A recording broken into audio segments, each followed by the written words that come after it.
before the Iraqi invasion in 2003, millions of people marched against the invasion, and I marched.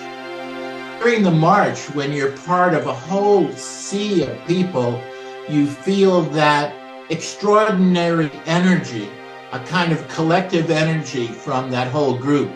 But at the end of the march, and at the end of the speakers, everybody goes home. And once again, you feel this kind of powerlessness. I felt like my own government had created this distance between myself and the Iraqi people so that I could not step closer to them and see them as individuals. And I couldn't find my way in through the whole media blitz that was going on. But in 2007, there was a car bombing on a street called Al-Mutanabi Street in Baghdad. That is the street of the booksellers. And at that time, I had my own bookstore. And I knew that if I was an Iraqi bookseller, that's where my store would be. And as a poet, I knew that was my cultural community that had been attacked. I saw that attack as an attempt to erase culture. And I couldn't stand the idea of that. And I felt that someone in my city, San Francisco, would put together a reading to mark this event. And I waited for a week, I waited for 10 days. Nothing happened. I could feel the event itself slipping into the rabbit hole of history. So I became an organizer the way lots of people become organizers. First, you wait for someone else to do it. And then when they don't, you finally decide, I will do this myself. And I began to call people up. And I worked with a local letterpress printer and named Kathleen Walkup, and we issued a call for letterpress broadsides to react to this attack on culture.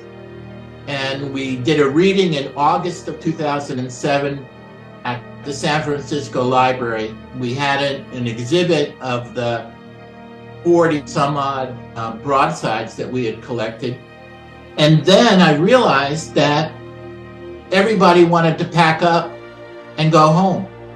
And I did not want that. I felt that same feeling at the end of the march. It was fine if we demonstrated as long as we went home. And I decided at that moment that I wanted a project that didn't go home.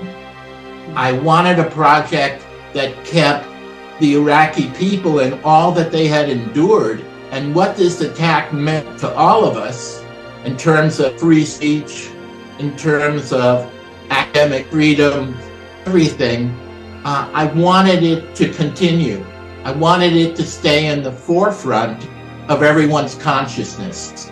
So I began to think along the lines of adding book arts to the project, and I decided it was a project at that point.